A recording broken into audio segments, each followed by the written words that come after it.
लिए माया अटपटी सब गट आन अड़ी, और किस किस न समझाऊं या कुआ बांग पड़ी।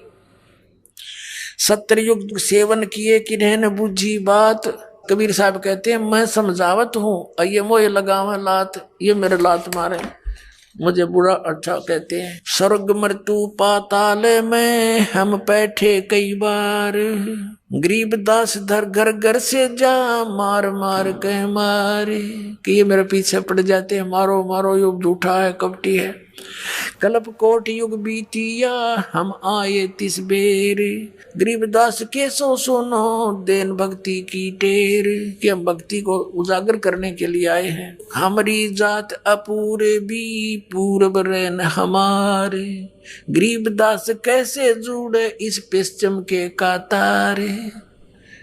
अब जैसे परमात्मा कहते हैं हम तो अपूर्वी हैं, हमारा तो लोक सतलोक है, फिर भी हमारी जो बातें हैं यहाँ की रीति रिवाजों के विपरीत हैं, इसलिए ये हम पहचान नहीं पा रहे। हम कहते हैं बीड़ी शराब मांस तम्बाकू प्रयोग नहीं करना, इन देवी देवताओं की पूजा नहीं करना, इनका यह बात समझ में नहीं आती, इसलिए मेरे दुश्मन बन जाते हैं। ये साधना इनकी ठीक नहीं। हम हैं पूर्व ठेठ के ये उत्तरे अवगट घाट, गरीबदास जीव दक्षिण के यो ना मिलती साठ। जैसे उत्तर के रहने वालों की और दक्षिण में रहने वाले अपने यहाँ के भारतवासियों की सारा कल्चर विपरीत है। वो मांस खाते हैं, उनकी सारा दिन पान थूकते रहते हैं, और यहाँ वालों की उनको पसंद नहीं। तो इस प्रकार कहते हैं हम समझो उत्तर और दक्षिण वाले हो करके हमारी ऐसी रीति है, ऐसी बातें हैं तारा गले ना उतरती, और ये सच्ची है। अनंत कोट बाजी जहां रचे सकल ब्रह्मंडी, गरीबदास मैं क्या करूं यो काल कर जीव खंडी। अब परमात्मा कहते हैं मैं इतना समर्थ हूं, कबीर साहब कहते हैं अनंत करोड़ ब्रह्मांड रच रखे मैंने, ये रचे सकल ब्रह्मांड और सभी जीवों की उत्पत्ति मैंने की, मैं इतना समर्थ हूं। और फिर कहते हैं गरीबदास मैं क्या करूं यो काल करे जीव खंडे, ये काल मेरे जीव को नाम तुड़वा देता है, मुझसे बहक आकर के अपने पाले में ले जाता है और हमारी बात पर यो तसल्ली आने नहीं देता। तब धर्मदास ने कहा था भगवान जब आज ही ये आपको इतना आड़े अड़ रहा है काल, और आगे कलयुग तो आप बता रहे हो बहुत घोर कलयुग होगा, ऐसे जालिम लोग हो जाएंगे हैं, कोई सुनेगा नहीं, लज्जा नहीं रहेगी, बड़े छोटे की आन कान नहीं रहेगी, तब कैसे समझाओगे।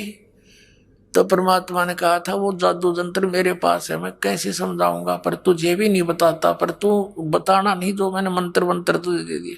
अब परमात्मा ने ये शिक्षा देनी थी आपको। चौथा युग आ गया पुण्यात्माओं, जनता को जरूरत नहीं थी पढ़ने की, ब्राह्मण लोग पढ़ा करते सदग्रंथों को, और उनने जो ज्ञान बता दिया उसको फाइनल मान के उसी आधार से पूजा करा करते थे वो, और सुखी रहते थे। क्योंकि घना चतुर होते आदमी घना दुखी हो जाए, ये हम घने चतुर हो गए हैं, भक्ति छोड़ दी क्योंकि किसी ने देखा भगवान क्यों, नास्तिक हो गए, गलत साधना करने से लाभ हुआ नहीं। लेकिन ये शिक्षा भी इसलिए देनी पड़ी कि आप भगवान को पहचान लोगे। अब इस प्रसंग को पूरा करते हैं। अब वहां लाखों व्यक्तियों ने उपदेश लिया, केशव और परमात्मा का चर्चा सुनकर सबको दोहर देकर विदा किया। अंतिम दिन सब जाने लग रहे थे, उधर से अपना टेंट तंबू इकट्ठे करके बैलों पर लाद लिए सब बंजारों ने, जो साथ में आए हुए थे सतलोक के बच्चे हंस आत्माएं। और वहां खड़े हैं कबीर केशव, शेख तकी, सिकंदर लोधी, परमेश्वर कबीर जी और केशव जी, और बहुत सी जनता भी शेष वहां खड़ी थी। तब वो बैल चल पड़े, बंजारे भी साथ, वो सतलोक से आई हुई आत्माएं वो भी चल पड़ी। तो उन्हें सामने गंगा को पार करना था, गंगा का पानी एकदम डाउन हो गया और घुटने घुटने पानी रह गया, और वो पार हो गए, सारे निकल गए बाहर। तब सब देख रहे हैं कि एकदम गंगा उतर गई, एकदम इतना डाउन फॉल हो गया इसमें, और वो बाहर जाती फिर इतनी फुल स्विम पे आश्चर्य व्यक्त कर रहे हैं, तेरा गजब हुई इतनी जल्दी, या फिर भड़काएगी सा क्या हो गया इसमें। वो के जाने परमात्मा खड़े तेरे पास, तुम्हारे पास में हम जीव हैं। तो फिर सिकंदर ने कहा कि हे केशव, आप जाओ, आपके बैल चले गए हैं, आपके साथी दूर चले जाएंगे वो। तब देखा उन्होंने सारा, क्या कहाँ गए। जब देखा इधर तो कहीं कोई बैल नहीं, कोई बंजारा नहीं, नहीं तो 9 लाख बैल है और कम से कम 50,000 वो भगत आ रहे। और वहां तो 6 किलोमीटर तक इधर लाइन लग जाए उनकी। वहां देखा कुछ भी नहीं। तब वो कहता सिकंदर कि कहाँ गए वो बंजारे और बैल। परमात्मा बोले जहां से आए थे वहां गए। और उसी समय केशव खड़ा था। केशव जो का त्यों शरीर केशव वाला, कबीर परमेश्वर में समा गया, अकेले कबीर साहब रह गए। बोलो सतगुरुदेव।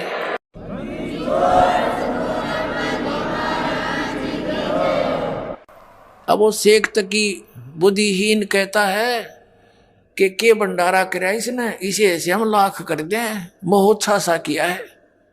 अब परमात्मा कहते हैं, गरीबदास जी कहते हैं, कोई कहे जग जोनार करी। जग जोनार तो होती है खुशी में करे, कोई अपने मन मर्जी, तो 1 पैसे की जरूरत हो 2 पैसे का खर्च करे।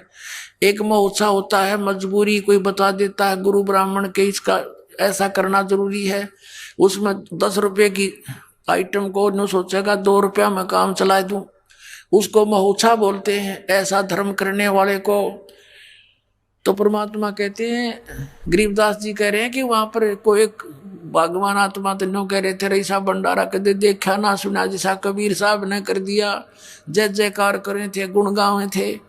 और शेख तकी नो कह के भंडारा कराया इसने तो मोह अच्छा सा कराया, रोते हुए लाया है पैसे। तो कहते हैं कोई कहे जग जोनार करी, कोई कहे मोह छा, बड़े बड़ाई करा करें यो गाड़ी काटे ओछा। शेख तकी ओछा था। महान व्यक्ति दूसरे की बड़ाई कर सकता, नीच नहीं कर सकता। उसके बाद कहते हैं शेख तकी का इतना पाप बढ़ गया, वो गूंगा और बहरा होकर भुगत कर मरा। तो पुण्यात्मा परमात्मा कहते हैं, साईं इतना दीजिए जिसमें कुटुंब समावे, हम भी भूखे ना रहे, अतिथि ना भूखा जावे।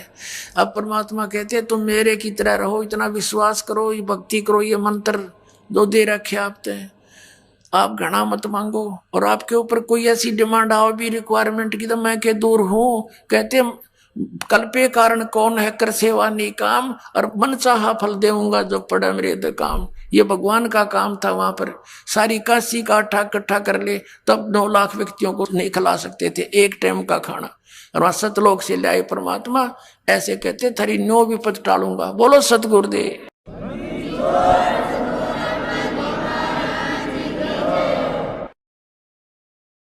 पूर्ण परमात्मा बंदी छोड़ कबीर परमेश्वर जी हम सभी प्राणियों को सत संदेश देने के लिए, यथार्थ भक्ति ज्ञान कराने के लिए वे स्वयं ही अपने निज धाम से, अमर धाम, सनातन परम धाम, शाश्वत स्थान से चल कर आते हैं। वे सह शरीर आते हैं, सह शरीर चले जाते हैं। कुछ दिन यहाँ पर अतिथि की तरह मेहमान रूप में रहते हैं, लीला करते हैं और एक जन साधारण जैसी क्रियाएं करके हमारे बीच में रहकर हमें यथार्थ ज्ञान से परिचित कराते हैं। और साथ में हमें ये भी एक उदाहरण देते हैं कि जिस लोक के अंदर आप रह रहे हो ये लोक अच्छा नहीं है, इसमें आप जी स्थायी होने की चेष्टा करते हो। आप यहाँ लंबे चौड़े जुगाड़ बनाना चाहते हो, कई कई कोठियां बना लेते हो। उन्हीं घोंसलों को बनाने में आप सारा जीवन व्यर्थ कर देते हो और अचानक आपको ये काल मार डालता है, पूरे परिवार को दुर्घटनाग्रस्त करके या कोई अन्य प्राकृतिक आपदाएं पैदा करके, जैसे भूकंप, फ्लड अचानक आ जाना, फिर तुम्हें मार देता है। जिन वस्तुओं को तुम आजीवन बनाने में लगे रहते हो वो आपके मृत्यु के उपरांत कुछ काम नहीं आती। अचानक मृत्यु हो जाती है जिनके लिए तुम सारा जीवन बर्बाद कर देते हो, उससे आपको क्या मिला? इसलिए परमात्मा स्वयं एक झोपड़ी में रहा करते थे और कपड़ा बुन के अपना निर्वाह करते थे हमें, और साथ में भक्ति भी करते थे, और हमें ये बताना चाहते थे, हमें ये रिहर्सल करके दिखाना चाहते थे कि यहां पर इतना ही काफी है, इतना ही पर्याप्त है। एक छोटा सा मकान हो, भक्ति और सतनाम हो, भक्ति करो, पीछा छुटवाओ, सतलोक चलो। जैसे बच्चे विद्यालय में जाते हैं, वहां शिक्षा ग्रहण करना ही उद्देश्य होता है उनका। यदि वो बच्चे वहां पर अच्छी व्यवस्था बनाकर रहते हैं, कोई अलग से कमरा लेकर रहता है, या फिर स्कूल के विद्यालय के होमवर्क और क्लास वर्क को ना करके वो फिल्में देखता रहता है या नावल पढ़ता रहता है, तो वो अपना उद्देश्य पूरा ना करके उसे पथ भ्रष्ट है, और वहां वो सुख लेना चाहता है विद्यालय के समय में, तो उसकी मूर्खता है। तो पुण्यात्माओं, ये आप सभी जितने मानव शरीरधारी प्राणी हो, आपको एक अलग से यूनिफॉर्म मिली है। ये शरीर एक यूनिफॉर्म है, एक ड्रेस है आपकी, और ये ड्रेस विद्यार्थी की होती है। विद्यार्थी मीन परमात्मा प्राप्ति करने के लिए जिनका प्रवेश हो चुका है। आप जी के इतने अच्छे नंबर हो गए, पिछले संस्कार, पिछले पुण्य, आपके इतनी परसेंटेज है पिछले पुण्यों की कि आपको इस विद्यालय में प्रवेश हो गया, अर्थात आपका मनुष्य जीवन हो गया। आपको प्रवेश मिल गया परमात्मा पाने वाले विद्यालय में, और आप इसका उपयोग कैसे कर रहे हैं ये आपको खूब पता है। इसका प्रयोग उपयोग करना कैसे चाहिए था, ये सत्संग से ज्ञान होता है। और सत्संग के अभाव से प्राणी एक दूसरे को देखकर कोई कोठियां बनाने में, बड़ी बड़ी कारें खरीदने में, लंबी लंबी फैक्ट्रियां लगाने में अपने जीवन का नाश कर रहा है, और फिर विवाह के अंदर एक लोग दिखावा बकवाद करने में अपनी प्रभुता और अपने जीवन की सफलता मानता है। जिसमें इसको सत्संग पता लगता है, सत्संग के विचार परमात्मा के द्वारा दिए गए यथार्थ ज्ञान सुनने को मिलता है, उस दिन इस प्राणी को होश आता है, ये चेतन होता है, सतर्क होता है कि सचमुच हमने करना क्या चाहिए था और हम कर क्या रहे हैं। परमात्मा हमें क्या याद दिलाते हैं? राम नाम रटते रहो, राम नाम रटते रहो, जब तक घट में प्राण, कब हो तो दीन दयाल के बेनक पड़ेगी कान। मानुष जन्म पाके नहीं रटे हरि नाम, जैसे कुआ जल बिना बनवायो क्या काम। मानुष जन्म दुर्लभ है, मिले न बारंबार, तरवर से पत्ता टूट गिरे वो बहुर न लगता डर।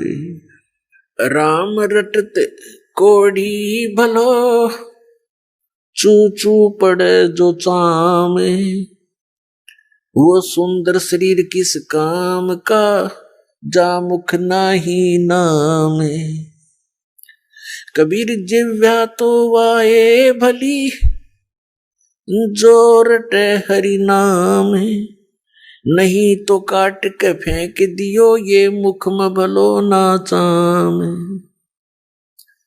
राम रटत कन्या भली साकेट भलो न पूती। छेरी के गल में गलथना जिसमें दूध ने मूत। राम रटत दारिद्र भलो टूटी घर की छान। ये सुंदर महल किस काम के जहां भक्ति नहीं भगवान।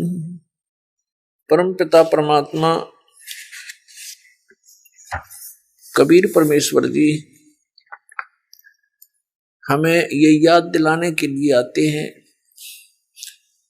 कि जिस क्रियाओं को तुम करके अपना जीवन व्यर्थ कर जाते हो, मनुष्य जीवन के मूल कार्य से तुम परिचित नहीं होते, और जिस कारण से आप यहां काल के जाल में फंसे रहते हो। मनुष्य जीवन के अंदर आपके जो पुण्य होते हैं उनको तुम नष्ट कर जाते हो, फिर पाप के आधार से अन्य प्राणियों की योनियों में जाते हो, कष्ट उठाते हो, गधे और कुत्ते की योनि पाते हो। आप कितना कष्ट उठाते हो एक जरा सी नालाकी के कारण, ये ज्ञान परमात्मा स्वयं आकर बताते हैं। परमात्मा हमें याद दिलाते हैं, सायब से चतला ले रे मन गर्भ गुमानी। परमात्मा हमें समझाने के लिए अपने ऊपर ही सब उदाहरण दिया करते हैं। जैसे एक छोटी सी झोंपड़ी में रहकर स्वयं अपने हाथों से सब क्रियाक्रम करके अपना पालन पोषण निर्वाह करते हुए दिखाते हैं। वे सर्व ब्रह्मांडों के पालन करता होते हुए भी हमें ये बताना चाहते हैं कि यहां तुम अधिक संग्रह करने की कुचेष्टा कर रहे हो, इसको त्याग दो। और फिर भी यदि तुम्हें किसी प्रकार की आवश्यकता यहां होगी और सत भक्ति तुम कर रहे हो, मेरी शरण में रह करके तुम्हारी वो आने वाली आपदाएं परमात्मा दूर करेगा। और जिन आपदाओं को आप नहीं दूर कर सकते, जिन समस्याओं का इंसान स्वयं समाधान नहीं कर सकता, चाहे सारी पृथ्वी का राजा भी क्यों ना हो, वो भी फिर परमात्मा की तरफ ही ध्यान करता है, साधु संतों के पास जाता है अपने राज्य में खैर रखने के लिए, सुख रखने के लिए, धन वृद्धि के लिए। तो पुण्यात्माओं, परमात्मा हमें याद दिलाते हैं कि पृथ्वीपति चकवे गए जिनके चक्र चलंत। रावण श्री के कौन गिने ऐसे गए अनंत। सर्व सोने की लंका होती रावण से रणधीरम। एक पलक में राज विराजी जम के पड़े जंजीरम। सोने की लंका बनाए बैठा था एक दुर्बुद्धि प्राणी रावण, और साथ क्या लेकर गया? भक्ति ना की, सत भक्ति नहीं की, भक्ति भी की उसने, लेकिन शास्त्र विधि को त्याग कर मनमाना आचरण किया। श्रीमद् भगवत गीता अध्याय नंबर 7 के श्लोक नंबर 12 से लेकर 15 तक गीता ज्ञान दाता कहता है कि इन तीनों गुणों रजगुण ब्रह्मा, सतगुण विष्णु, तम गुण शिव जी की जो साधना करते हैं ये व्यर्थ है। और उन्हीं में से एक रावण था जो तमोगुण भगवान शंकर की पूजा करता था, जिस कारण से उसने मनुष्य जीवन का वो लाभ नहीं मिला जिसके लिए मानव शरीर प्राप्त हुआ था। रावण जैसी भक्ति शिव का पुजारी नहीं कर सकता, वर्तमान का कर सकता नहीं और पहले कर सका नहीं। उस अपने इष्ट के ऊपर इतना ड्योटेड था, इतना समर्पित था कि उसने यहां से अपनी तलवार से स्वयं यहां से काट के शीश चढ़ा दिया। और जैसा उसने किया वैसा वर्कडन ये भगवान दे ही दिया करते हैं, लेकिन ये केवल वर्कडन दे सकते हैं, जैसा जिसने कर्म किया वैसा फल दे देते हैं। ये मोक्ष नहीं कर सकते, ये आपके प्रारब्ध में आने वाली आपदाओं को टाल नहीं सकते। जैसे उसी शिव के पुजारी पर फिर कितनी भयंकर आपदा आई, युद्ध हुआ, द्रौपदी उसको पैदा हुई, सीता जी को उठा लाया, उसका सर्वनाश हो गया, फिर भी उसका बचाव भगवान शिव नहीं कर सका।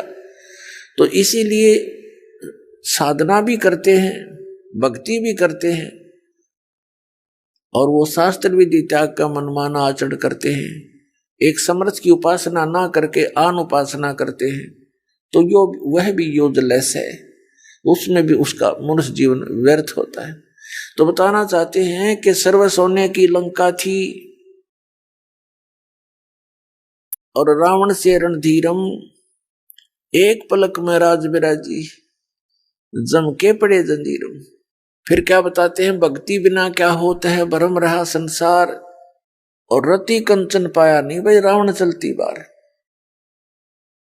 कितना सोना था, और कहते हैं जब यहां से वो जाने लगा, मृत्यु हुई, 1 ग्राम सोना भी नहीं साथ ले जा सका। तो पुण्यात्मा हमें सतर्क करते हैं परमात्मा कि इस मनुष्य जीवन को सफल करो, इसके उद्देश्य को पहचानो और ध्यान से सुनो परमात्मा की उस अमृतवाणी को। वो परमात्मा जब सतलोक से चलकर आते हैं, अपनी प्यारी आत्माओं को मिलते हैं, उनको अपने से परिचित कराते हैं, अपने सामर्थ्य से परिचित कराते हैं, अपने सचखंड सतलोक से जहां परमात्मा रहते हैं, सह शरीर रहते हैं, उससे परिचित कराते हैं। उसके पश्चात परमात्मा से परिचित हुए संत, वो पुण्यात्माएं भी परमात्मा की महिमा यथार्थ रूप में सुनाया करते हैं। वो परमेश्वर किन किन महापुरुषों को मिले हैं, आदरणीय धर्मदास साहिब जी को, आदरणीय मलुकदास साहिब जी को, आदरणीय नानक साहिब जी को, आदरणीय दादू साहिब जी को, आदरणीय गरीबदास साहिब जी गांव छुड़ानी जिला झज्जर हरियाणा वाले को, आदरणीय गीसा दास साहिब जी को गांव खेखड़ा जिला मेरठ उत्तर प्रदेश वाले को। और भी बहुत से महापुरुषों को मिले हैं, लेकिन ये आपको भी याद है और दास के भी नॉलेज में है, तो इन्हीं के उदाहरण आपको आसानी से समझ में आएंगे। अन्य तो बहुत सारे महापुरुषों को मिले हैं, किसी ने उनकी बात को स्वीकारा, किसी ने नहीं स्वीकारा, तो ऐसे वो परमात्मा हमारे लिए भटक रहा है। उसके लिए, उस परमात्मा के लिए कोई जाति मजहब नहीं है, उसको तो अपनी आत्मा दिखाई देती है। वो किसी भी कहीं भी किसी मजहब में जन्म है उनका। हमें क्या समझाना चाहते हैं परमात्मा? साहिब, साहिब माने परमात्मा से, साहिब से चितलाले रे मन गर्भ गुमानी, नाभि कमल में नीर जमा तेरा दीना मैल बना। मां के गर्भ में एक पानी की बूंद से आपका कितना सुंदर शरीर बना दिया, और 9-10 मास गर्भ में रखा, 9-10 महीने गर्भ में रखा, वहां तेरी करी सहाय। अपने आत्माओं, हम अपने शरीर को सुरक्षित रखने में हम कितनी व्यवस्था करते हैं। गर्मी सर्दी से बचाने के लिए वस्त्र, मकान, और इसको जीवित रखने के लिए आहार, ये सब व्यवस्था परमात्मा ने मां के गर्भ में भी की थी, जहां ना आपका वश चला था, वो आपका भी कोई प्रयत्न सफल नहीं हो सकता था, और न ही माता पिता आपको कोई आहार वहां भेज सकते थे। वो परमेश्वर ने ही ऐसा कनेक्शन किया हुआ है नाभि से, मां की नाभि से, बच्चे की नाभि से कनेक्शन कर दिया, जिससे उसको सब आहार प्राप्त रहा। हम ये भी आपको खूब पता है, हम जानते हैं कि वायु के बिना प्राणी जीवित नहीं रह सकता, और वहां बगैर वायु के भी जीवित रखा। इस साइंस से पूछा कोई कि वहां कहां गई तुम्हारी साइंस, जो परमात्मा ने मां के गर्भ में बच्चे को जीवित रखा? और बगैर वायु को रखा। पुण्यात्माओं, काल ने तो टांग अडानते मतलब है कि ये भगवान ना पहचान ले, और ये शिक्षा भगवान ने, परमात्मा कबीर जी ने हमें अब इस युग में देना अनिवार्य समझा, इसलिए ये शिक्षा का प्रचार करवाया। अन्यथा इस शिक्षा की कति जरूरत नहीं, इस विज्ञान की हमने कति आवश्यकता नहीं। इस विज्ञान ने हमें क्या दिया? भगवान से कोसों दूर किया, और साथ में क्या बनाया इन्होंने? परमाणु बम। और एक दूसरे पर लिए खड़े, आजा मैं भी तैयार हूं, फूक दे 1 मिनट में, नाश कर बैठे। ये सीखा। इन टेलीविजन इंटरनेट बना के पता क्या हासिल कर लिया। ये अपनी सफलता माने बैठे। 1-2 वर्ष वर्षा ना हो, परमात्मा रूठ जा, ये सारे धरे धराए रह जाए। इनके इंटरनेट ये बना रखे इन्होंने, ड्रामा बनाए बैठे। जो काम करना था वो तो प्रारंभ ही नहीं कर रखा। तो ये शिक्षा हमारे लिए बहुत अनिवार्य भी है, और यदि हम इसका सदुपयोग ना करके यदि हम दुरुपयोग करते हैं तो ये हमारे लिए शत्रु है, दुश्मन है हमारी यह शिक्षा। शत्रु कैसे है, मित्र कैसे है? शत्रु आपको बता दिया कि इससे हमने परमाणु बम बना लिए, वायुयान बना लिए, अच्छी बात, और मोबाइल वगैरह बना लिए, कोई दिक्कत नहीं। ये और एक अपना पैर पे कुहाड़ी मारने के लिए एक और तैयार कर दिया। तो कहने का भाव यह, फिर दूसरा इसका अवगुण ये है शिक्षा का कि हम चतुर गणे हो गए, हम चतुर बन गए, और चातुर प्राणी परमात्मा को पसंद नहीं। परमात्मा को श्रद्धालु और भोला भाला व्यक्ति ज्यादा पसंद होता है।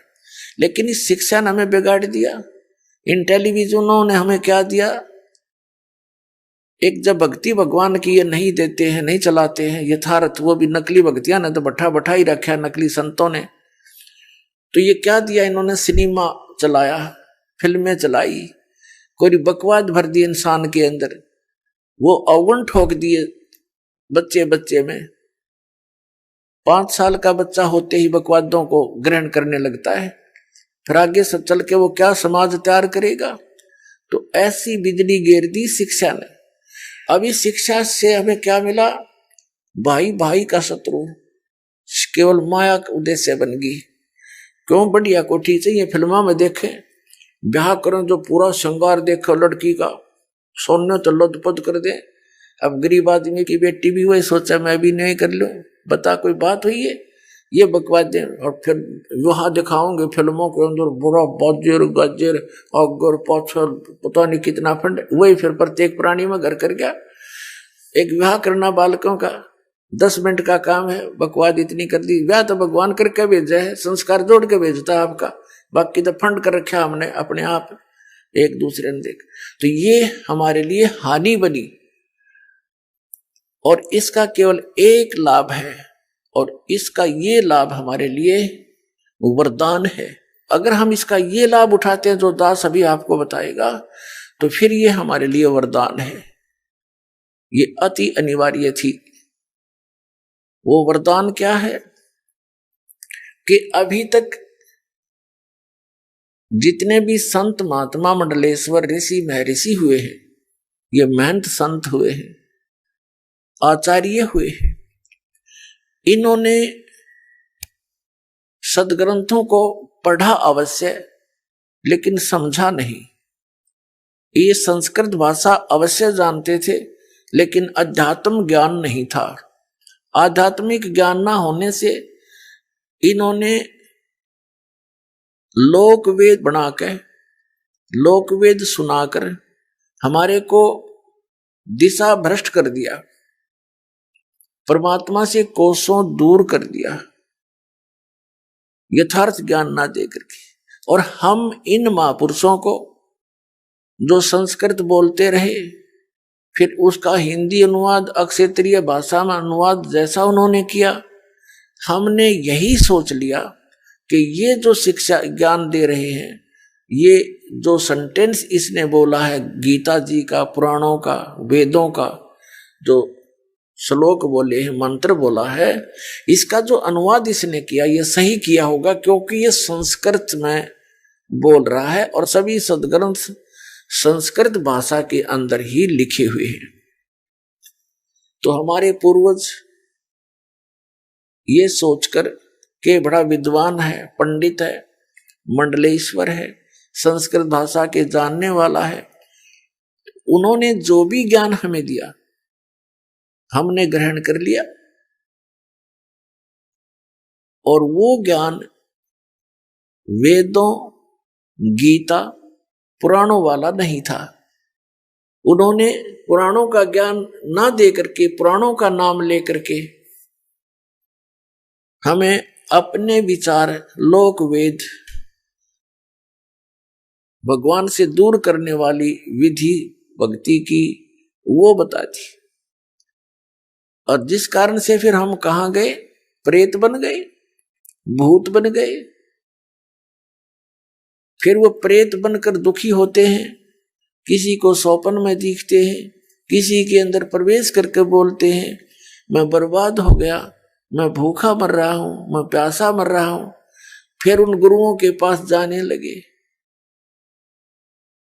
कि हे आचार्य जी, हे गुरुदेव, हे महात्मा जी, मेरे पिताजी ऐसे ऐसे मेरी बहन में बोल रहे थे, वो कह रहे मैं भूखा प्यासा हूं। आप तो कह रहे थे वो स्वर्ग चला गया, आपने सब क्रियाएं भी कर दी, देर में भी कर दी, अस्थियां भी चुनकर गंगा में प्रवाह करवा दी गति करने के लिए। पहले तो महीना भी करते थे, फिर 6 महीना वाली भी करते थे, फिर साल का भी एक जुगाड़ करते थे। उसके बावजूद फिर वो भूत बना हुआ। फिर वो क्या कहते थे, अब तुम श्राद्ध निकाल दो, वो तृप्त हो जाएंगे। बताओ, अब श्राद्ध निकाल दो, वो तृप्त हो जाएंगे। फिर श्राद्ध शुरू कर दिए।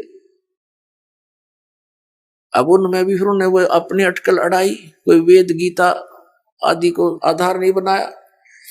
तो जिस कारण से हम परमात्मा से कोसों दूर हो गए।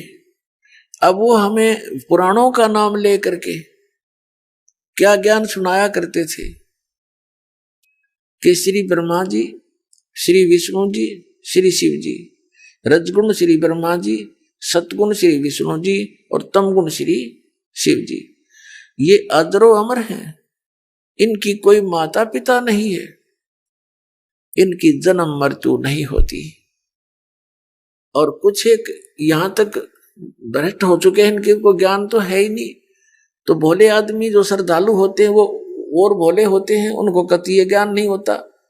इन मंडलेश्वरों के पास जाते हैं, इन महापुरुषों को के पास जाते हैं, इनसे प्रश्न करते हैं कि श्री कृष्ण भगवान की क्या स्थिति है, परमात्मा कौन है, कैसा है। तो क्या बताते हैं कि श्री कृष्ण भगवान स्वयं परमात्मा है, ये पूर्ण ब्रह्म है, ये सर्वशक्तिमान है, इसके अतिरिक्त कोई भगवान नहीं है, ये समृद्ध शक्ति है। फिर किसी ने प्रश्न किया, क्या श्री ब्रह्मा विष्णु महेश की के श्री कृष्ण जी ही विष्णु अवतार हैं?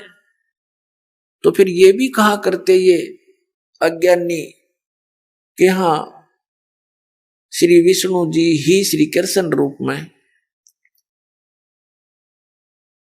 देवकी के गर्भ से जन्मे थे।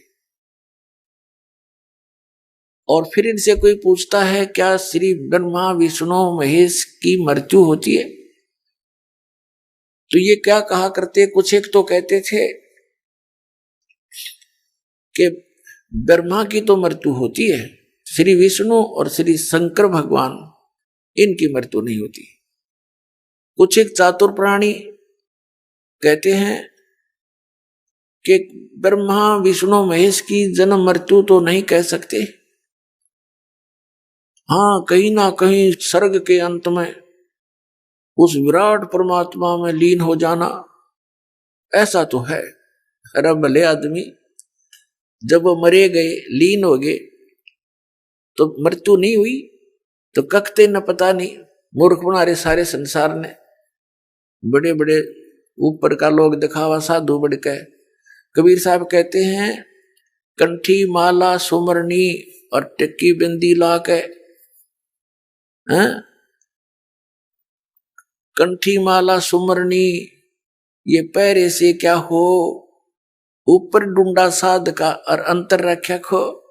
ऊपर तो दिखा बड़ा महात्मा है, तिलक तलक लगा के बिंदी बंदी ला के माला चार पैर के, नो दिखा बड़ा महापुरुष है पहुंचा हुआ, और अंदर खख नहीं, तुम्हारे पास ज्ञान नहीं, अज्ञान से भरे हो। तो ऊपर डूंडा साध का, ऊपर तो डूंडा ठा रखा बड़ा महापुरुष होगा, लोग दिखावा, और अंतर रख्या खो, अंतर ज्ञान नहीं पूरा। गीता जी को आधार मानते हैं कि गीता जैसा ग्रंथ नहीं, श्रीमद् भगवत गीता एक बहुत ही अनमोल ग्रंथ है। और फिर नाम देते हैं हरे कृष्ण हरे राम, राधे श्याम सीताराम। बताओ गीता जी में है कहीं पर ये आप भी मूर्ख बन रहे, औरों को भी जीवन बर्बाद कर रहे आत्माओं का। पहले हमें ज्ञान नहीं था, इन किन बकवादों को हम समझ नहीं सके, जो क्या उआ बाई बक रहे हैं ये। पहले एक प्रश्न किया किसी ने एक आचार्य से, उससे पूछा क्या ब्रह्मा विष्णु महेश किसकी भक्ति करते हैं, वो भी साधना कर रहे हैं, भगवान शिव को देख लो ऐसे बैठे समाधि में। कोई कहता है कि ये उस विराट परमात्मा की भक्ति करते हैं ब्रह्मा विष्णु महेश। इस मूर्ख ने कोई पूछा है, अब तो तू कह रहा था श्री कृष्ण स्वयं परमात्मा है, पूर्ण ब्रह्म है, इसके अतिरिक्त कोई भगवान नहीं है, हैं? अरिबनों का यो विराट परमात्मा की भक्ति करते हैं, फिर ये कृष्ण के रह गया तुम्हारा, ये व्हाट इज कृष्ण फिर? इब तो तू कह रहा श्री कृष्ण सुप्रीम पावर है, अनंत कोट ब्रह्मांड का मालिक है, अरिबनों का हाँ कहीं ना कहीं के उसमें विराट परमात्मा में लीन हो जाते हैं, ये किसी उस परमात्मा की भक्ति करते हैं। ये इसको कहते हैं कि सटदल उआ बाई बगदा, माला पहर बिंदी ला के ये हुए हैं मुक्ता, मोक्ष समझ रहे अपने आप में। और सटदल उआ बाई बकदा, गीता जी में है कहीं ऐसा परम प्रमाण इनका? फिर एक ने तो यहां तक कह दिया, कुछ एक तो यहां तक बुद्धि खराब है, महर्षि कहाँ है, आचार्य कहवाते हैं। पहले तो कह रहा है कि आपका इष्ट देव कौन है, पूछा किसी ने, उत्तर दे रहा है कि मेरा श्री कृष्ण भगवान इष्ट देव है। कृष्ण भगवान स्वयं परमात्मा है, सर्व सृष्टि के रचनहार हैं, अखिल ब्रह्मांड के स्वामी। फिर उससे पूछा कि ब्रह्मा विष्णु महेश ये किसकी भक्ति करते हैं, कि श्री कृष्ण की भक्ति करते हैं। ये मूर्ख बना रहे थे हमने ऐसे। फिर पूछा उसने कि क्या श्री कृष्ण ही विष्णु जी के अवतार हैं, श्री कृष्ण जी में और विष्णु में क्या अंतर है? उत्तर देता है वह ज्ञानी कि ऐसा है, जब भगवान श्री कृष्ण और विष्णु में कोई अंतर नहीं है, जब पालन करना होता है तो मुकुट मकट पहनकर सुदर्शन चक्र धारण करके ये तब ऐसा करते हैं। और श्री कृष्ण रूप में जैसे कोई अधिकारी होता है, वर्दी वर्दी उतार के आराम से रह रहा है, तो समझो कृष्ण रूप में। और जब वो ऑफिस में जाता है तो फिर श्री कृष्ण विष्णु ही बनकर मुकुट मकुट धार कर वहां वैसे होता है। इसमें श्री कृष्ण में और विष्णु में कोई अंतर नहीं है। अरे फूटे वाग, इसे आचार्य मिले। पहले तो कह रहा था श्री कृष्ण भगवान की भक्ति करते हैं ब्रह्मा विष्णु महेश, फिर कह रहा है कि श्री कृष्ण में विष्णु में कोई अंतर नहीं। नकल देखो इनकी। तो पुण्यात्माओं, ऐसे हम इन अज्ञानियों को और महापुरुष समझते थे, क्योंकि ये संस्कृत बोला करते थे।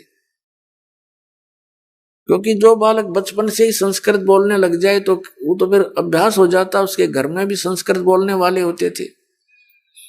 एक वृद्धा मिली मुझे, वो उपदेश लेने आई, गांव बरहान गांव की थी, और उसने बताया जी मैं तीसरी चौथी कक्षा ही पढ़ी थी मुश्किल से, फिर उसमें पढ़ाई की व्यवस्था नहीं थी, लड़कियों को नहीं पढ़ाते थे, और भगवान में रुचि की नहीं थी मेरी। उसने बताया कि मैं गीता जी श्रीमद् भगवत गीता के अध्याय नंबर 2 का नित्य पाठ करती हूं, और मुझे ये कंठस्थ याद है। बताओ, श्रीमद् भगवत गीता के अध्याय नंबर 2 के लगभग 70-69 श्लोक हैं।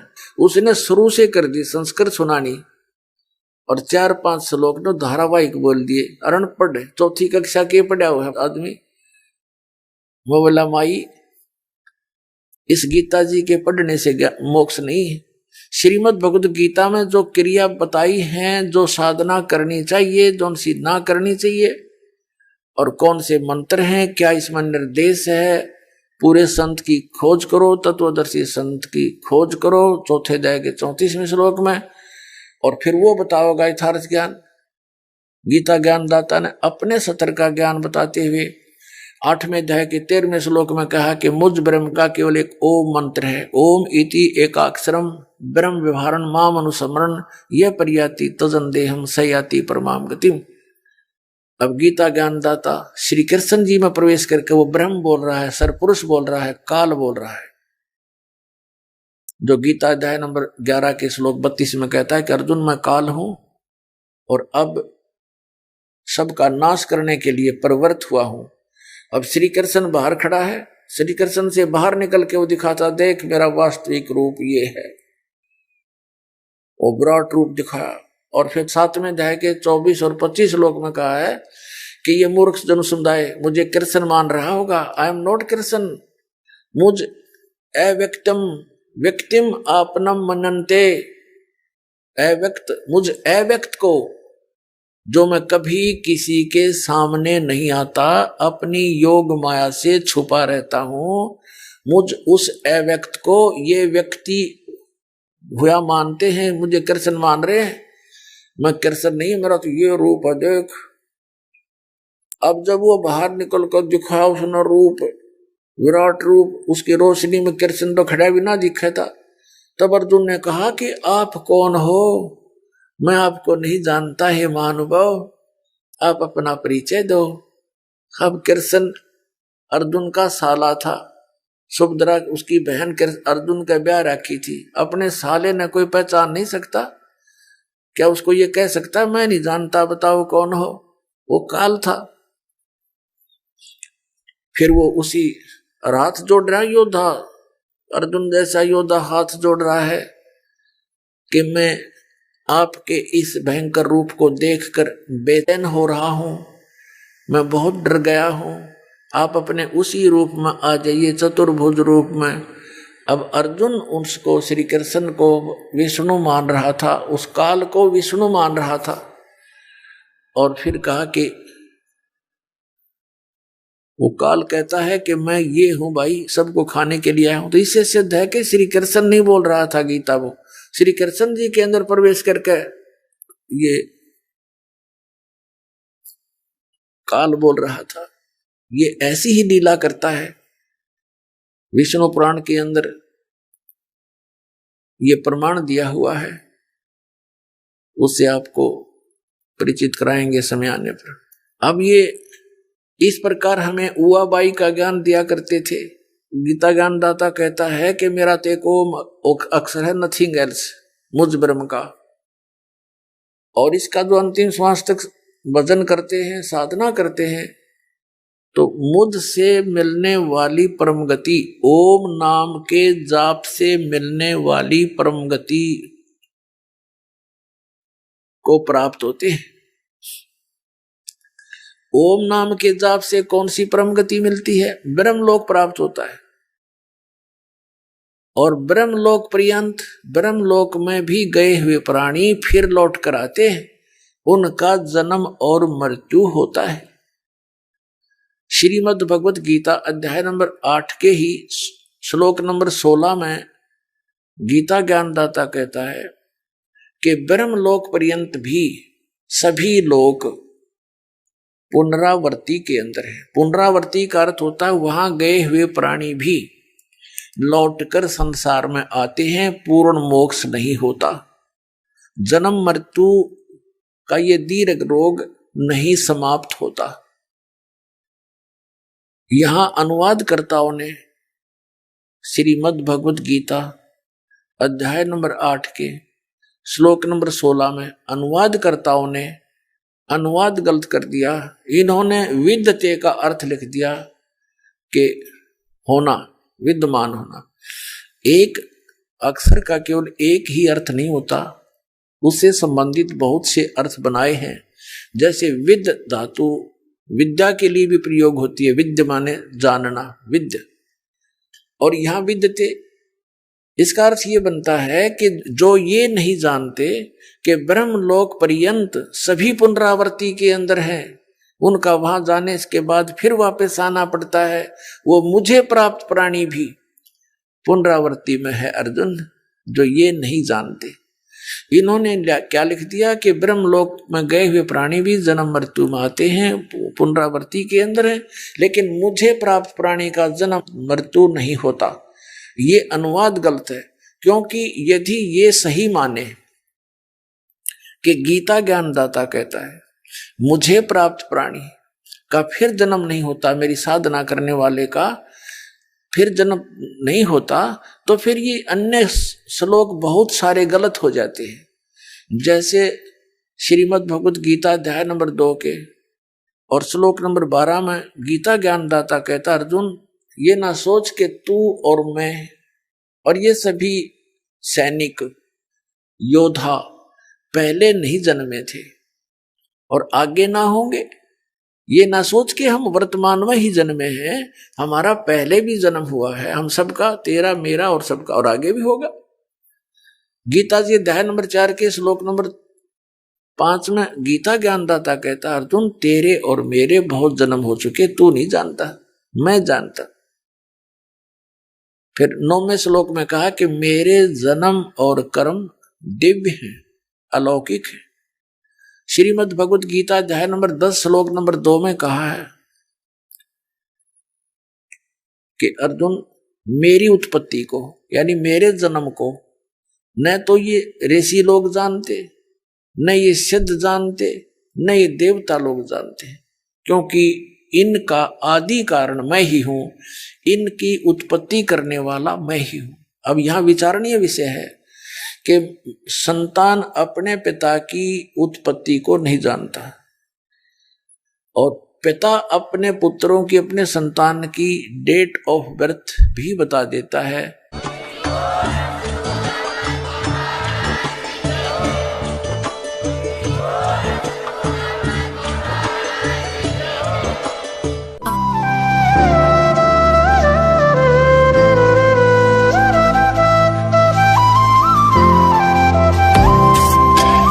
सत्सही।